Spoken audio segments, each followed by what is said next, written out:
Like always, today's episode is brought to you by our amazing sponsors: gluten-free diet water, premium junk clothing, Williamson wines, and Good Dudes coffee. Gluten-free diet water. Stay hydrated with a refreshing twist, perfect for those health-conscious listeners. Premium junk clothing, for those who love to express their unique style with high-quality fashion pieces. Visit premiumjunkclothing.com and use code EverydayGSD15 at checkout. Williamson Wine, natural artesian wine from Napa and Sonoma. And last but not least, Good Dudes Coffee, veteran-owned by former Navy SEAL Josh Bridges, and where every cup is brewed with passion and dedication to quality. Visit their website at gooddudescoffee.com and use discount code EverydayGSD10 for an exclusive offer. Thanks to our sponsors for supporting the show, and now let's dive into today's episode. Okay, now down to business. Tracy Lee. Hello. How's it going? Very good. I'm going to do a little quick bio on you, and I'm sure we're going to get way deeper than what I'm going to say. You studied at Sacramento College, City College. You went to C.K. McClatchy High School. Did I say that right? Yep. Okay. I like this. What can I say? I party and travel for a living. I know it sounds like a blast, and it sure as hell is, but I do work my ass off to make this dream a reality. That's some true everyday GSD shit right there. Tracy Lee, you are living in Las Vegas. You're based here. You're an adventure photographer who is addicted to shooting the Milky Way. That's pretty cool. Yeah. You're no stranger to the camera. You are self-taught since your late teens. You started action sports photography career shooting skateboarding and snowboarding in Sacramento, where you grew up. I love to snowboard, so does my wife. Eventually, you found yourself in Las Vegas, where we are today, and you started a nightlife photographer. You started to become a nightlife photographer before you transitioned back into action sports. Is that correct? Did I say that right? I actually moved out here to do the nightlife photography thing. I actually started that in Sacramento. Oh, you started that in Sacramento. Yep. Okay. Mm-hmm.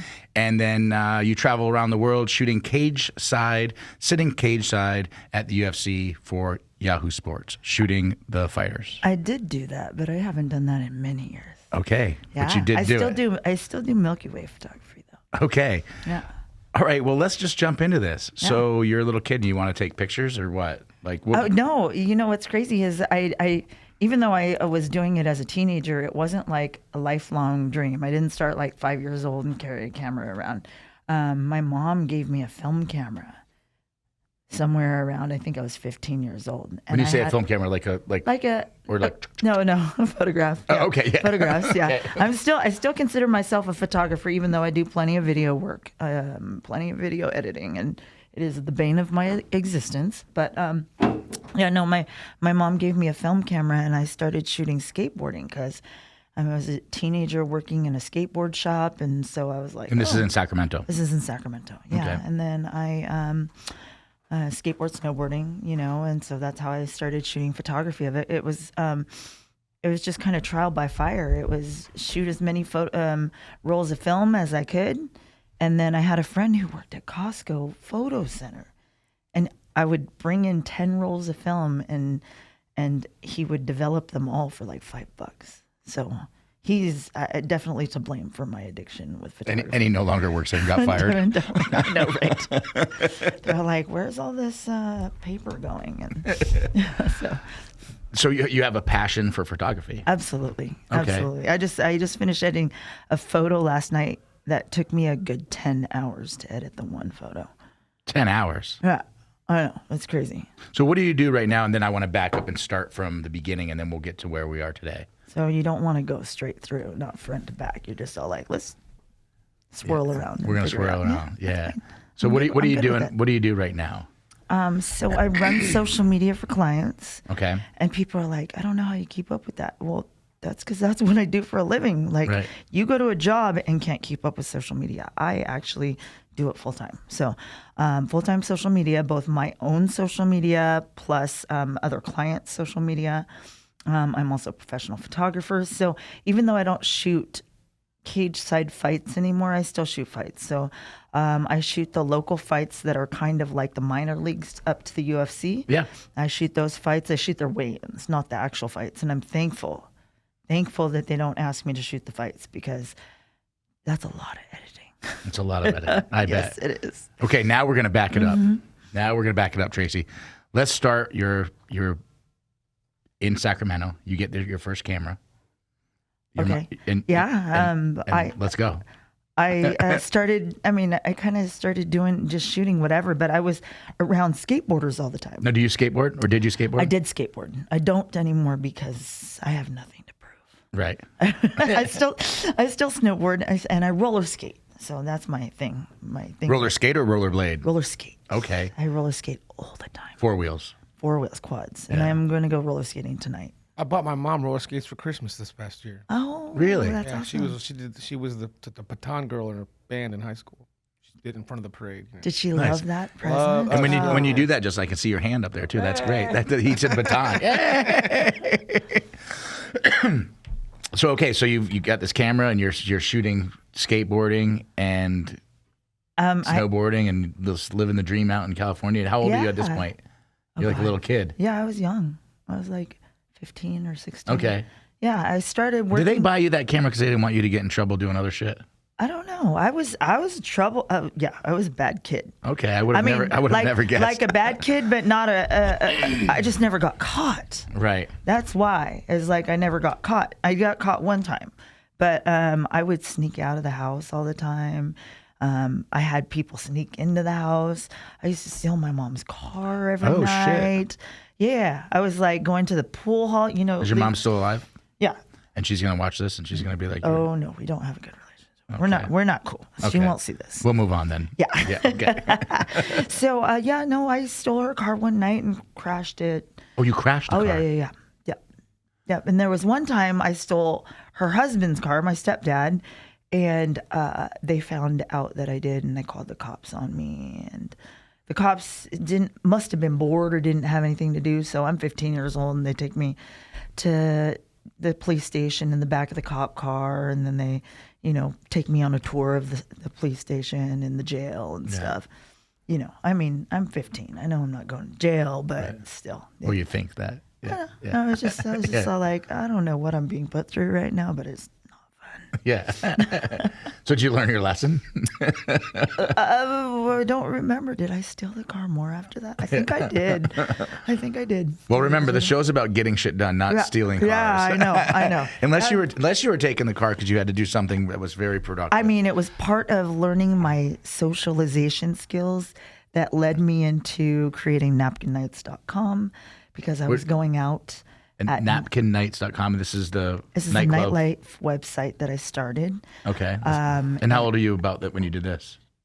Somewhere around probably 17 or 18. Okay. No, I was probably 18 when I started that. Okay. Like I wasn't old enough to get in some of the clubs, so I had fake ID. Right. I was getting in there and taking pictures and yeah. And you're taking pictures of who? Of all the people partying at the clubs. And you're doing this for the club? No, I did it for my website, Napkin Nights. So in the Napkin Nights. I guess what's the point of it? So people look at your website and go, "Oh, that's a club I want to go to because it looks like it's fun." Yeah, absolutely. Oh, It became like an online magazine, one of the first. Like this is so long ago, like 2002 or 2003. Okay. Yeah, it was a long time. So you were ahead of the game. Yes, very long, so long ago. And we would take pictures, and the big thing was I would take the pictures at night, and they would be up on the website in the next morning.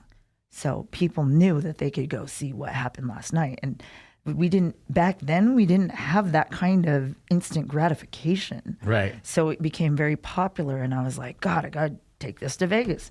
And I was always telling myself, I won't move to Vegas. I won't ever go to, other than visiting, because I would end up getting caught up in the nightlife of Vegas. And guess what? I moved to Vegas to get caught up in the nightlife of Vegas. Right. So yeah, no, it was actually the best choice I think I ever made, because I can't imagine how mundane my life would have been had I stayed in Northern California and just lived a normal life. So you moved here on your own? I moved here. I had a friend that I moved here with. She and I came out here. Was she part of the photography? So she helped take photos for my website. And we came out here, and there was supposed to be someone that was a me for Sacramento. I wasn't planning on moving here. Okay. So we came, and one of the radio station DJs we knew We stayed on his couch. We probably lived on his couch for 2 months. And then we were going out every night, shooting photos, taking business cards, emailing people, networking, reminding people who we were because everybody was so drunk they wouldn't remember. So we'd take a picture. Hey, just so you know, here, link to the picture on napkin nights so that they could find the website. So I remember the first weekend I was here was Memorial Day weekend. And we ended up going to the Palms one of the days for their pool party during Memorial Day weekend back in 2003. That's when I came out here. And I walked up to George Maloof and took a picture of George Maloof, who owned the Palms at the time, and handed him a card and said, here, you can check out your picture on napkin nights. And he had me kicked out. Oh, I did not think that. I did not think that's where you were going with that. He had me kicked out of the casino. Yeah, I was like, oh, I guess that wasn't the right thing to do. But the funny thing is, come back around, we did such a great job of networking and meeting people and taking pictures and having them up the next day that soon every club, every bar in town was like, hey, come on out over here, because they hadn't heard of that before. That wasn't happening back then. Right. So we got invited everywhere. We got past the lines. My sister ended up eventually moving out here for a little while, and she was just Tracy Lee's little sister. Right. And she's all like getting in everywhere. She didn't have to do anything. Like all the networking and all the meeting people that I did, she didn't have to do. She just all like, hey, I'm Tracy's sister. They're all like right in past the line. Front of the line. Yep. No, not pay to get in. Nothing. Yeah. Yeah. Yep. So she how do you guys monetize that? Doing banner ads. That was when banner ads were just starting and big and stuff. I mean, banner ads still are, but there's so many creative ways to make money on the internet now. But back then, that's what you did. You sold banner ads. So I sold a lot of banner ads to a lot of different clubs here in town and different, businesses and stuff. And so how long did you do that for? God, I did that a long time. I don't remember. So where did that take you? Where did that take you to? That took me to, ended up meeting a group that had a Nightlife magazine that also covered MMA. And they're all like, anytime you want, a media badge to go to the UFC, let us know. So I said, sure. Right. Let's go to the UFC. And that media badge got me 4th floor rafters at Mandalay Bay looking down over the octagon. And I was like, well, this kind of sucks. So I run around out there, figure out my way to the floor, get kicked off the floor. I'm like, oh, I didn't know my badge wouldn't work down here. Okay. And then I end up in the stands because I was already friends with all the fighters. Because a lot of fighters train out here. A lot of fighters train out here, and they come. So it was more. Let me take a step back. Sure, let's step back. Let's step back just a little bit. Tracy's stepping back. So I would go to all these fight after parties. I was going to all the all the parties in town, all the different clubs. Then I started hitting the fight after parties. Every time I went to a fight after party, the traffic on the website went through the roof, and I was like, what's going on here? So I saw an opportunity. And what was happening was all these fight fans were using forums and message boards to post all these pictures. And this is all new. This is all new back then. This is 2004. Yeah. 2000. No. Yeah. When I was shooting the parties was 2004. Yeah. I didn't start shooting the UFC until like 2006 or 7. Okay. But I was shooting the parties, and everybody was like blowing up the website. So I was all, I got something here. So I started paying attention. This is where the everyday GSD comes in, Justin. I started paying attention, and I started hitting every fight after party I could. And then I figured out what, using tracking and, all the analytics, I would go to the different websites that were posting my photos. And you self-taught yourself all this. You didn't go to school for this. No, I didn't go to school for this. I'm self-taught. I'm an autodidact. And say that one more time. Autodidact, self-teacher. Yeah, no. I self-taught web design. I've been doing this since I was very young, and I started going to all the fight after parties. But here's the thing: I had all the hookups to all the clubs. So then the fighters are all like, "Oh, when we go to Vegas to party, we just hit up Tracy." So that's what ended up happening. So all the fighters would come to town. I get calls it's helping from, you both ways. Yeah, I'd get calls from Uriah Faber. I'd get calls from Rampage Jackson, Dan Henderson, some of the most popular fighters in the UFC. I'd get calls from them and they're like, oh, we're coming to Vegas. Where can we go? Let's go party or whatever, And this was when fighters were still on the up. They weren't as famous. I mean, there was ones like Dan Henderson and Rampage Jackson and Tito Ortiz and Chuck Liddell. They were all super famous. But Right. Uriah was still 145er in the WEC, and no one really knew the WEC back then. Right. So, and I'm not saying anything to downplay Uriah Faber, but No. I mean, it just wasn't. Facts. It just wasn't as well known. mainstream Right. at not like Tito Ortiz or Chuck Liddell's, So, he would hit me up. I would take him out, and Diego Sanchez won the Ultimate Fighter 1. Ultimate Fighter 1, that was a while ago. Yeah, I mean, I've taken most of the fighters that were coming to town. They'd be like, hit up Tracy. We'd go get comp bottles, we get tables, all that stuff. So, and then, all the hosts at all the clubs were huge fight fans. So it worked. I had both sides of it. You know Right. what I mean? Like, these guys want to get in free to clubs, so they're coming to me. And these guys want to meet these fighters. So Yeah. it just worked out really well. So, You were the setup between both. yeah. And then it's funny because the fans hated me. They hated me for the longest time. Why is that? Because they're like, wait, she's hanging out with all these guys. She must be sleeping with them. She must be wanting to get in the clubs for free. She must be taking advantage of them somehow.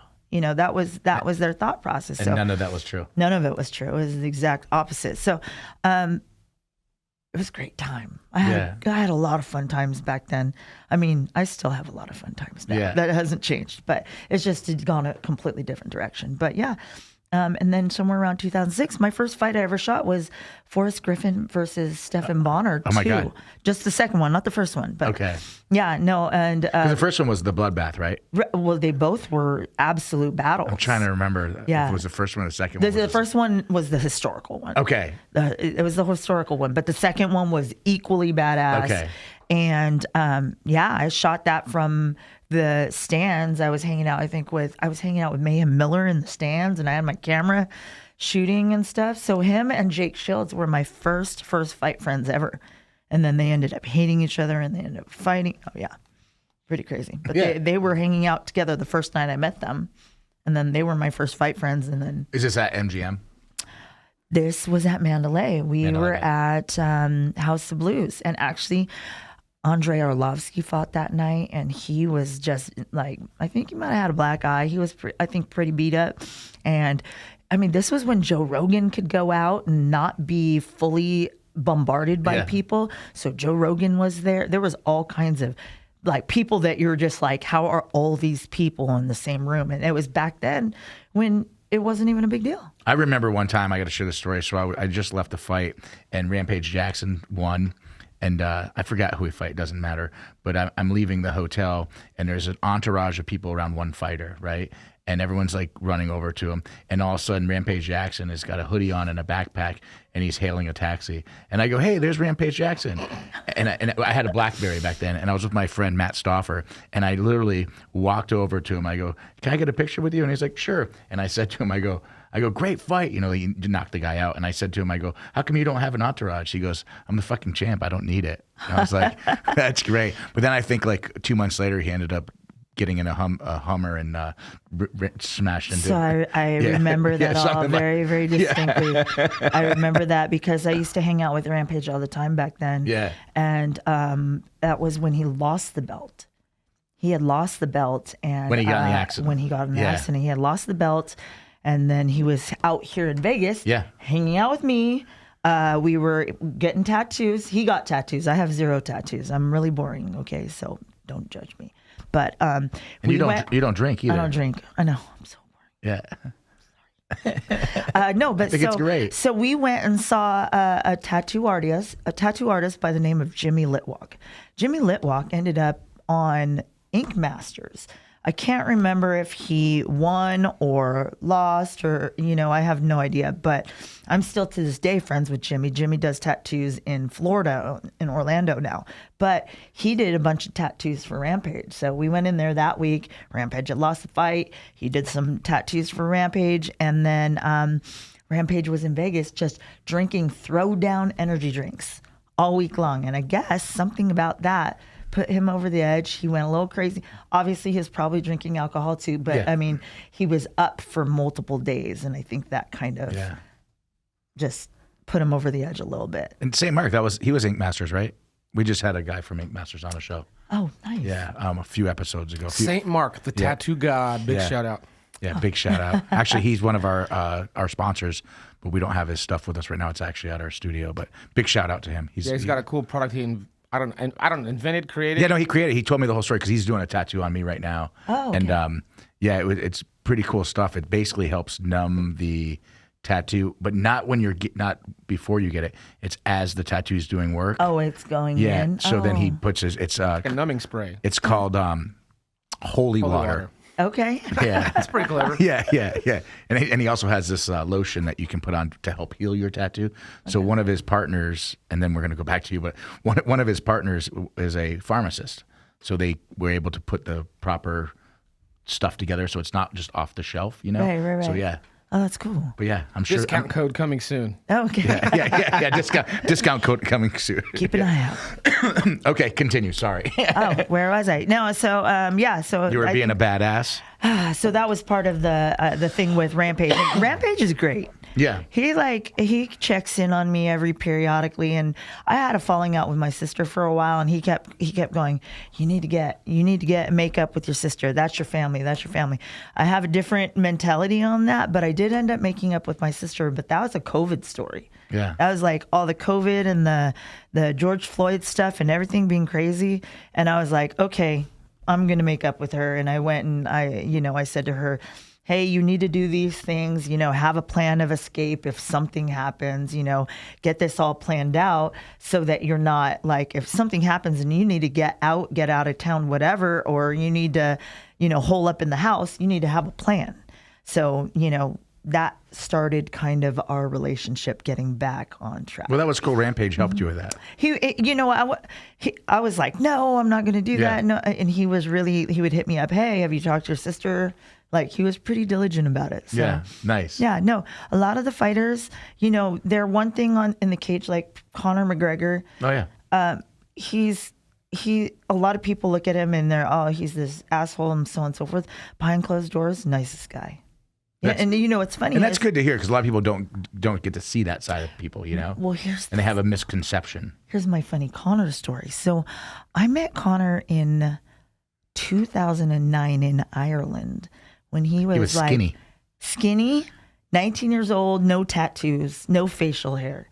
Like, I didn't even remember. I thought he was born with tattoos. Here's the thing. I didn't even remember that, though, because he came up to me. I was at his after-fight dinner in Boston with his manager, because his manager I've been friends with for many years. And his manager's all like, there's this guy, Conor. He's in Ireland. We're going to get him. We want to manage him, blah, blah, blah. So he's telling me they followed through. They got shit done. They got him as a client. They are still... They're his manager. Yeah. And so it's still the same manager which is your friend? Yes. So you're saying you can get him on the show? Yeah. Audie, you got to get on the show. I love it.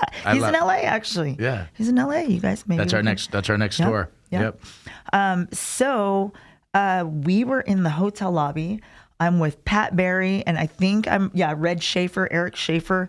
They were training out of Duke Rufus in Minnesota, and Conor wanted. Do you know who Pat Barry is? Yeah. Okay, Pat Barry was a kickboxer before he went into the UFC. And he has the biggest tree trunks of legs of probably any fighter in the UFC ever. Like, the biggest tree trunk legs ever. And Conor's like, I want you to kick me in the stomach. Okay. Like, full on Muay Thai kick in the stomach. Like, I couldn't believe it. And he did it, and Conor ends up with this just red stomach. Lesion. Yeah. And then we have pictures from after it. And Conor remembered that, and I didn't recognize him as the same guy. So I had to go back and find those pictures. And I even have video that night of me interviewing Conor outside of a diner. And he said, Pat Barry is as mad as a box of spiders. I think that was was the term. I think you'd have to look it up. Justin, you might have to look that up. But yeah, if you Google Conor McGregor, Tracy Lee, Pat Barry, that might come up. So.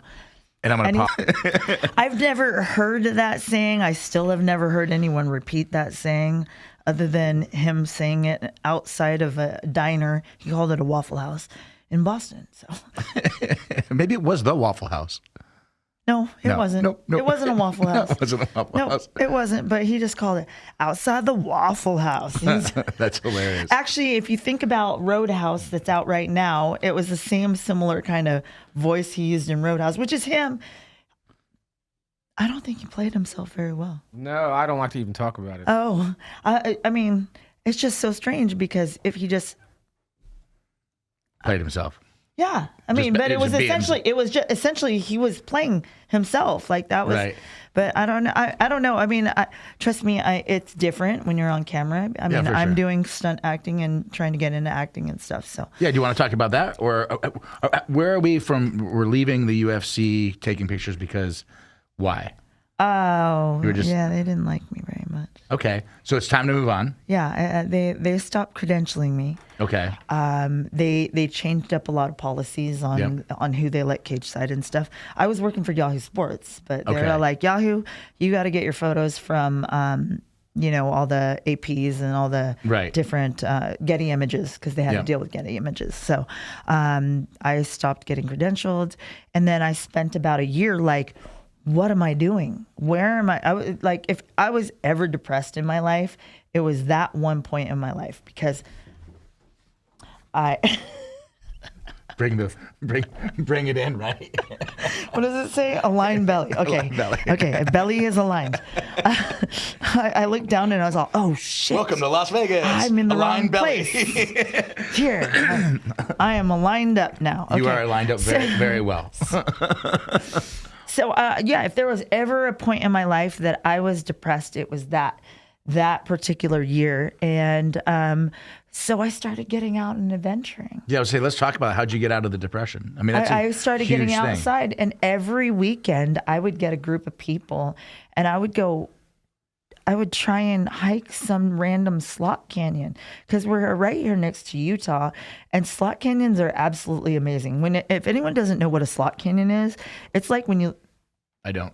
Oh, okay. I was like, am I supposed to shush? No, is I that don't. A shush? No, okay. I don't. A slot canyon. Have you seen? Do you want to move this closer to you, or are you good? I don't know if I. No, I think there we are. Yeah. I wasn't sure if it was in my way here or not.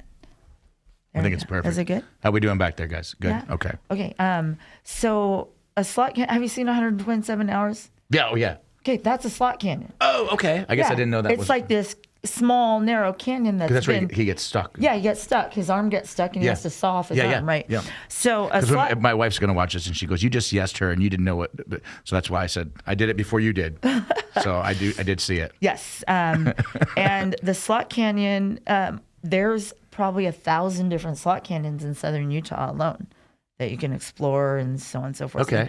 So I started hiking all the non-technical ones. When I say non-technical, you can just hike it. Right. Okay.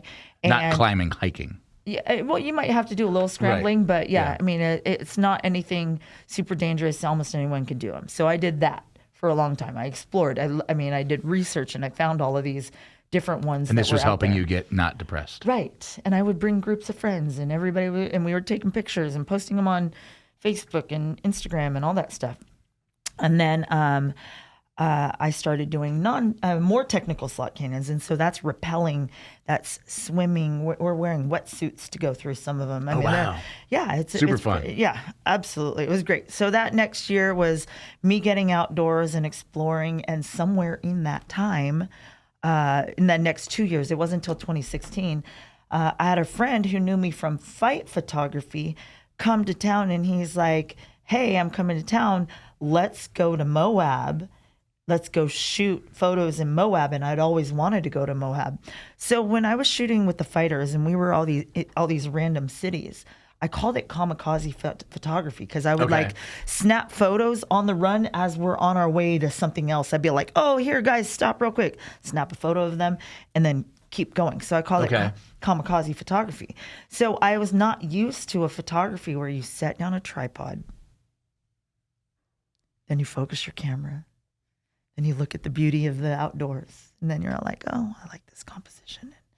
You know, just really slow speed. And even when you lifestyle. say it like that, it just sounds calming. Yeah, it's very calming. And whether it was night photography or if it was just, sunset or sunrise, it was just very calming, and it was very beautiful. And, you get very introspective, and it was wonderful. It helped you. Yeah, it definitely did. It definitely brought me out of, and I'm not a person who gets depression really easy. And I can't say like I was fully depressed. I can't relate to people that go through true depression.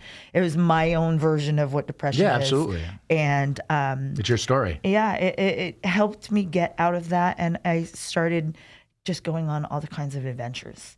And it got to the point where I was going on adventures more than I was actually working. So then I was like, oh, I gotta work. I gotta make some money because I can't just keep completely going on adventures. So it was kind of trying to find that balance and figure it out. But somewhere around 2016, I went with him to Moab. He wanted to go shoot sunrises and sunsets, and I wanted to go shoot the stars. So he pretty much was like dying because we're not sleeping. First of all, I don't know, a lot of people don't know this about me, but I don't sleep much. And if I show you in my phone sends me every 6 months a notification. It tells me how much I've slept on average over the last 26 weeks. Give me a guess. If you want to guess how much it tells me I sleep. In 26 weeks? Geez, that's an average over 26 weeks. Oh, per day? Per night, yeah. 4 hours. You're close. Less or more? 3.5. Oh, not a bad guess, huh? Average 3.5 a night. Yeah. And I mean, people are like, you need to sleep more. And I was like, but everybody's body's different. Right. And that's what, I don't think people understand that. Yeah. Like people are like, you have to get 8 hours. No, every person's different. Some people need 10. And that actually opens a completely different line of talk. I'm part of a research study where they're looking for a sleep gene of people. There is a gene out there of people that don't need 8 hours of sleep. And that was with UC San Francisco. Okay. Yeah, and so I sent them I sent them blood work, and I sent them, my sleeping habits and all that kind of stuff. They were supposed to send me a watch to wear, and so they could follow my sleep. Monitor you. Yeah, so they can monitor. And they ended up running out, and then the study was over, so I wasn't fully part of it. But yeah so I'm one of those people that doesn't need a ton of sleep to get by, and I function very well. And I'm one of those people who can also take a 10-minute nap and wake up fully refreshed. Yeah. Have you ever heard of the 19 or 17-minute nap? But you don't drink coffee. I don't drink coffee. Yeah. And that also blows people's minds. Yeah. Because I sleep 3.5 hours, don't drink coffee, rarely ever drink energy drinks. And I have a friend, he takes a shot of espresso, then goes right to sleep. And then like 19 minutes later, sets an alarm. 19 minutes later, wakes up. And then now he's energized, got his sleep. And then the coffee, there's a name for it. It kicks in. Yeah. Oh. But I've never heard of that. Although Good Dudes Coffee is our sponsor. So maybe you need to test this out. Yeah. Test this process out. Yeah. Okay, so you're filming, you're shooting in the desert, and you're like, now I have to make some money. Yeah, I just had to start really getting back into doing social media. So when I was traveling with the UFC, I was doing social media of some of the biggest name fighters out there. We're talking Twitter days. Right. We're not even talking barely Instagram, where I was building websites. So I built and created the Twitter for like Cowboy Cerrone, Brittany Palmer, Nick and Nate Diaz. Nick and Nate Diaz. Yeah. So and I did Dan Henderson's website. I was working for Anderson Silva at one point. I did Nate Marquardt, Keith Jardine, Rashad Evans. I built Anderson Silva. He was the spider. Is that the spider. Yeah. He's mad as a box of spiders too. I'm gonna tell you a story off the air about him. Okay. Yeah. And you know what? I still talk to a lot of these guys. Like Anderson follows me on my gun page because he's gotten into shooting guns. Oh, that's right. You've got a gun page. You want to talk about that, or are we not? I don't know. We're all over. Are we not there yet? We're not far from that because Okay. I started shooting guns in 2015, and I started shooting the Milky Way in end of 2015 was guns, beginning of 2016 was Milky Way. So it's kind of all at the same time. Now that I think of it, about 8 years, a little over 8 years for the firearms stuff. And I call one my liberal life and one my conservative life. But you'd be surprised how many people that are photographers that are actually either very moderate or actually, they carry guns like I do. You know? So it's actually surprising. I brought it up. I always hit it on that side of things. Yeah. And then I brought it up asking people, how many of you guys carry when you're out in the wilderness shooting photos of the stars? And I was blown away by how many people responded and said they were. So, I had these two different lives almost, one going photography, one going guns, and it was all at the same time. So I kind of switched back and forth.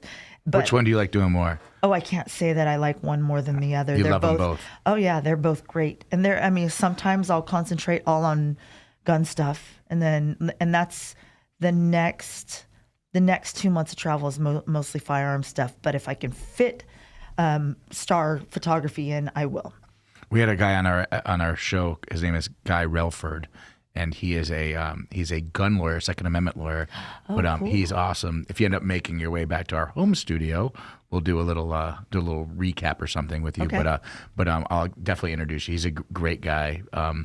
He's just a good person, and it's interesting because he does gun safety for women, gun safety for children, gun safety for guys, first-time users, people that are really, really good at guns. He does more training with them.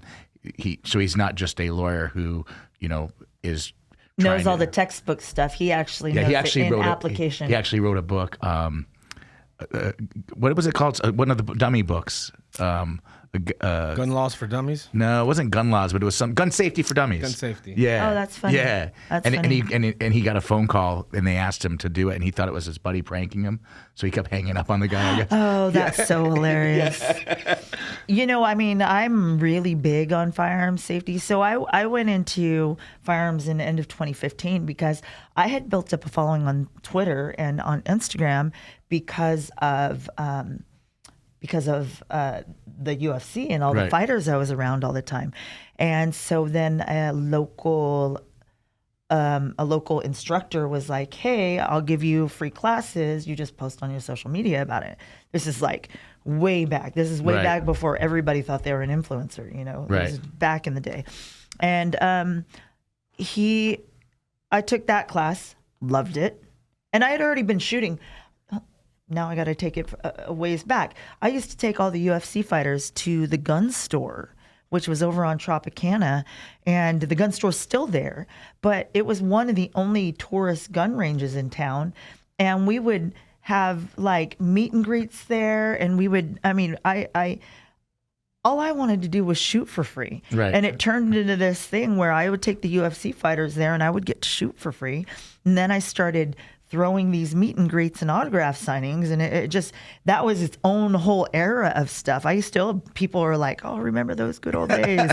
And that's where I started with firearms. I didn't start in 2015 with firearms. I started in 2009 shooting guns all the time, but everybody else wanted to shoot like full auto Tommy guns and saws and M249s, and for me, I wanted to shoot a pistol. I was shooting 1911s. I was shooting SIG P220s in 45 caliber. I was like, I want to get good and hit the target on the bullseye every single time. Yeah. Like I wanted to take these rolls of targets that I got all the time and hang them out around my house. Yeah. I even had them hanging in my bedroom. Imagine being a guy who was trying to date me. And you walk in and there's all these bullseye targets on the wall. He's like, honest, I promise I'm going to be a good guy. It's so fun. God, all this is bringing up so many memories. So fast forward 2015, I had taken a big break where I was barely shooting and I didn't own a gun. 2015, I get invited out to do these classes, and I start doing classes, and then I got invited to a week-long class with PFC training, which is, they mostly do military and law enforcement training out here.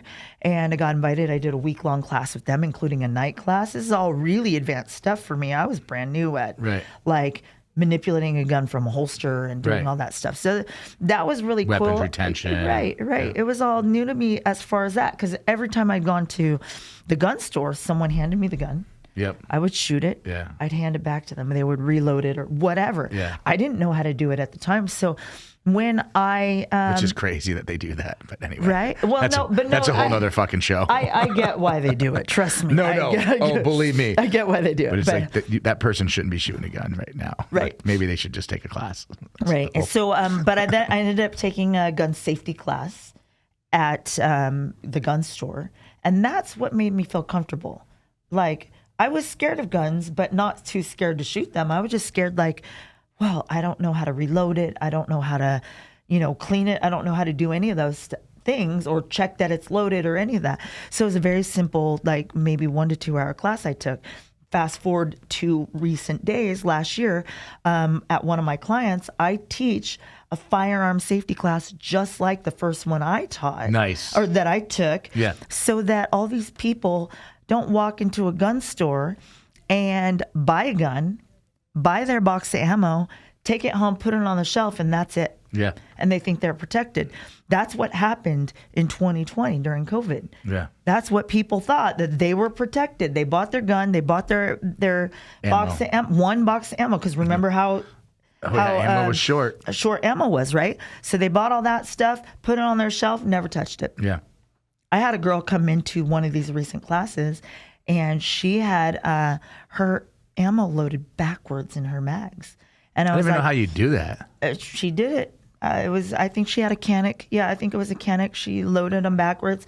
And I was just like, and I told them, I said, this is why I teach this class. I didn't call her out. I didn't make everybody know that she had put it in backwards. But I was like, I teach this class so that everybody doesn't feel stupid, so they feel comfortable in learning how to use a firearm. That way, if they're in a house, maybe they don't own their own firearm, but they're in a house that someone else has a firearm, something happens, and they need to use the firearm, now they know a little bit. Yeah. It's not a live fire class. It's strictly classroom. Nice. But so you're shooting guns and you're shooting the Milky Way. Yeah. And so then what? So I decided to start a new Instagram in 2015 for all the gun stuff, because I was shooting guns so much and I was putting it on my Miss Tracy Lee account, and people were like getting Miss scared. Tracy Lee. That was my first Instagram account. Okay. Yeah. And that was my first website and everything too. So, but people were scared. They're like, why is she shooting guns? So I kind of separated it, made it 2 personalities. Yep. Yeah. Actually 3, because I also had Tracy Lee photos. Right. And I started posting gun stuff on the gun page, photo stuff on the photo page. And I started an Instagram account called Milky Way Chasers in beginning of 2016. I started Milky Way Chasers, and that was to test out a friend's software. He had a software that would auto like based on a hashtag. It wasn't buying fake likes.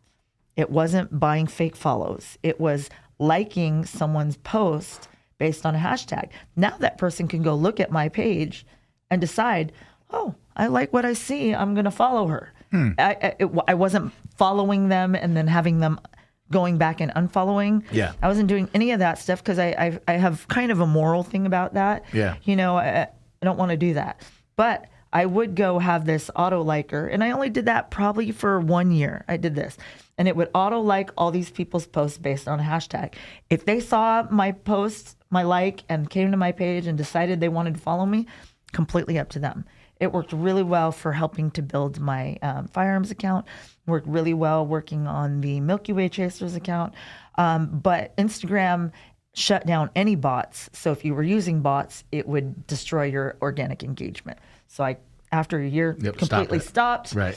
Kept building those accounts on my own. So yes, I started, like rampant wildfire with those accounts, but I still kept the momentum doing stuff on my own. So Milky Way Chasers was born of just trying to test out his software, and I didn't expect it to take off like it did. Nice. It has 730,000 followers on it on Instagram right now. Has 85,000 in the Facebook group. People tag us, and I feature people from all over the world. Their photography. Well, hopefully those 730,000 people like to see this podcast. This podcast. And you can talk about how much you love the Milky Way. Yeah. I mean, I do. Milky Way stars. Yeah. It's awesome. So clearly you're very active. Very active. And we were talking earlier before the show, and I think it's important. I want to touch on this. You don't drink. I don't drink. You eat, I would say, healthy, and then all of a sudden you'll share. So you have a specific diet. I do have a specific diet, but I mean, going back into healthy, I ask people. People are like, okay, if we're going out to eat, let's eat healthy, and I have to ask them, well, what is healthy to you? Because there's a big misconception, and I had that misconception for a long time. I was eating keto, and I thought that keto meant that I could eat bacon all day long. Okay. I really legitimately thought, and I mean, one piece of bacon has 250 calories. So I still eat bacon. I love bacon, but I don't go overboard on it. Right. No, keto, I got in really great shape. I lost a lot of weight. But what I didn't realize about keto was I was eating tons of high oxalate foods. I was eating spinach. I was eating almonds. I was eating sweet potatoes. And not everybody has this issue, but there are plenty of people that when you eat high oxalate foods, your body reacts by crystallizing those and turning them into kidney stones. So in 2019, I found out that I had 3 kidney stones. Those are never fun. And it was horrendous. It was probably the most pain I've ever been through in my life. I hear it's worse than childbirth.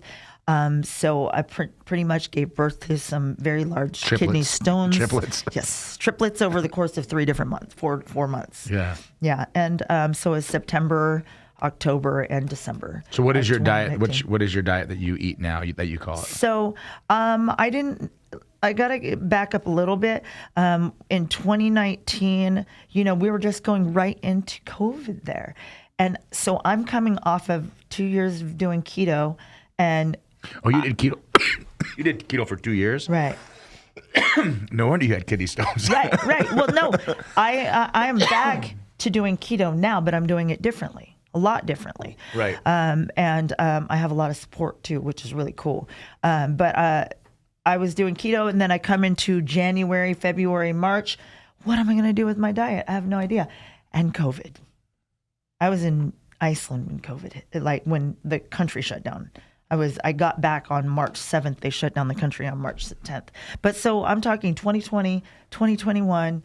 I'm like, what am I doing for diet? I have no idea. So I was just being real active. I was exercising, but I was eating whatever the fuck I wanted. Right. Am I allowed to say? Yeah, you can say fuck. Okay. Say it one more time. I ate whatever the fuck I wanted. Okay.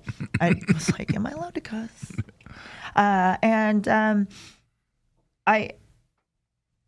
I got up to about 180. Now, let me say that my ass is amazing when I weigh 180 pounds, but the rest of me is very fluffy, and I don't necessarily like me like that. So in November, I had 50 days before SHOT Show. This is this past November. Okay. And I wanted to get my weight down.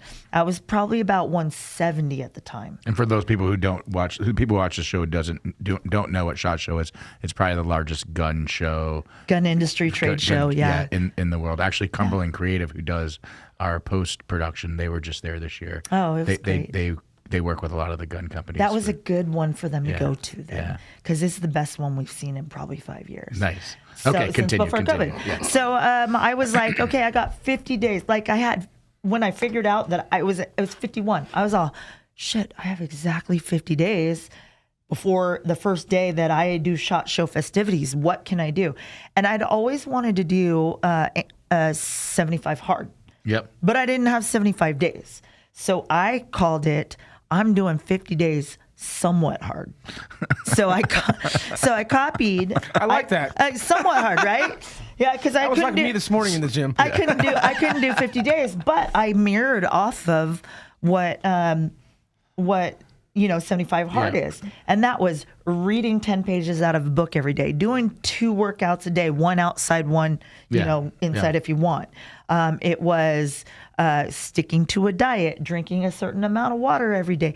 Plus, I added a list of what I felt I needed to accomplish consistently. One was my skincare regimen. This is some GSD shit right here. One was my skincare regimen. One was I'm also going to gunsmith school right now. I'm taking online gunsmith school. So my goal was to do as much of the gunsmith school every day as I could. If I could do 1 chapter a day, I did. I didn't do 50 chapters. Otherwise, I would be done with gunsmith school by now. But I was doing as much as I could. And I probably got to chapter 25, I think, through that. And, I wasn't on the level of 75 hard, but doing 50 somewhat hard, I kept pretty solid on all of that. And then my diet, I started following a guy named Paul Saladino, MD, and he touts the animal-based diet. The reason I found him was because the carnivore diet, or no? Well, I'll touch on it. It's a modified carnivore diet. Okay. He was on carnivore at one point. Okay. And then he modified it. He calls it the animal-based diet. So I had found him because George St. Pierre GSP, baby. Yeah, GSP did a collaboration with them on their supplements. He has the Dr. Paul Saladino has a supplement company that he has like liver supplements and organ supplements and all that kind of stuff. So I started doing my research and deep diving. Now I'm really good friends with Misha Tate. We talk about this stuff, especially the diet thing, all the time. I have some personal health issues that I'm going through, and she's been just like my best friend in all of this. It's been really cool because we're all like, we send articles back and forth, and we're all like, check out this recipe and all this kind of stuff. So when I started following Paul Saladino, she was already, following him. And so we went back and forth about all of that. And Paul touts... He used to be really big on carnivore, but he started doing an animal-based diet. So it's grass-fed beef, and it is liver, and it is honey, like raw honey. And it is not vegetables. For the exact reason why I shouldn't eat vegetables, oxalates. That's a big part of it is because, and he says it, vegetables don't want to be eaten. They have a job. They're trying to photosynthesize, and they're trying to help our planet, right? Like spinach. Spinach, hands down, has in half a cup the most amount of oxalates by 100 times more than most. Like seriously, it's got the most amount of oxalates in half a cup. And I was eating spinach, and I was eating almonds, which are also high oxalate, and I was eating sweet potatoes and all. What about almond milk? Is that bad? Same thing. It's got the oxalates in it. Yeah. So and if you don't follow him, I definitely suggest checking it out. So realistically, my diet has become single ingredient foods. When I go to the grocery store, I shop to the outside of the grocery store. Yeah. That's the outside rows. That's where the fruits and vegetables are. That's where the meats. That's where the, the milks and the cheeses are. They're all on the outside. What's on the inside? Very, very paleo on the outside. What's on the inside? All the processed foods, processed sugars, all this stuff with preservatives, and it's just so bad. Like when I was on keto and paleo, because I did paleo for a long time too. When I was on keto and paleo, I would eat these like, oh look, keto bars and this and that, and all these foods. What you don't realize, all the preservatives and all that stuff. So my diet now, and I will tell you, I probably lost all the weight because I lost 20 pounds in that 50 days. That's a lot of weight to lose in 50 days. Yeah. So I lost 20 pounds in that 50 days. And actually I lost the 15 pounds within the first couple weeks. Yeah. So I was like, well, I gotta, move the finish line. Because originally I just want to lose 15 pounds. Right. And I ended up losing 20 over the whole thing. And it was because I went to this single ingredient foods, and I started eating tons of probiotics, because I don't know if my gut health is bad or good, but I'm going to assume it's bad. Right. I'm going to assume it's bad. And I started eating live culture, cottage cheese, live culture, pickles. And you feel good now. Oh, I feel amazing. And I am never, ever am I exhausted. If I burn the candle at both ends, that's when I'm exhausted. Right. I'm never exhausted. So that diet works for you. And that's the thing. Yeah. Like certain diets don't work for people. Kind of like when you were talking about sleep. Some people require 8 hours sleep. Some people require 10 hours sleep. You apparently require 3.5 to 4. Darin doesn't sleep. I don't sleep. Oh, you don't sleep either? You have the sleep gene. Yeah, I think I do. That's awesome. I know you're busy. You have a very busy schedule. So I want to thank you for coming in. Is there anything that we want to touch on before she leaves us? No, I just Tracy's awesome. She's great for the show, and I love her story. Do you have something that you want to send a message out to the audience that in the everyday GSD world that you have been living in for years? Hey, so I would like to say that you should live life to the fullest. That is something that I've followed since I was a kid. My mom said I could do anything that I wanted to do. I could do everything the boys did without being a super feminist. She didn't say that, but I'm saying that. You can still do everything that the boys do, but I mean, really, really get out there and live life, enjoy it. You never know when it is your last day. So... Well, thank you so much for having me. Very well said. I do have a little gift for you. Yay, in a true fashion, everyday GSD little tank top for you. Awesome. And I will wear that for sure. I hope you'll rock it out. And I also have a hat for you. We'll pick one out before you leave. I'm a hat girl too. Yeah, so. And you'll rock these out. But listen, thank you so much for sharing your story. I know the audience is going to love it. And you're going to not just inspire women that watch the show. I know you're going to inspire a lot of guys. So thank you very much. You're awesome. Oh, you guys can follow me on Instagram or anything at Tracy Guns or at Ms. Tracy Lee. And my lads did. People that are coming to Vegas that are listening, should they still look you up and... I'm gone half the time. I'm gone most of the time. Okay. And we'll put all the social media. Oh, okay, perfect. For sure. Awesome. Thanks so much for having me, guys. Awesome. Thank you so much. You're the best. Thanks for watching the Everyday GSD podcast. Episodes come out on the 1st and 15th of the month. If you want to watch people or listen to people that Everyday GSD, please download and subscribe wherever you listen or watch the Everyday GSD podcast. Everyday GSD.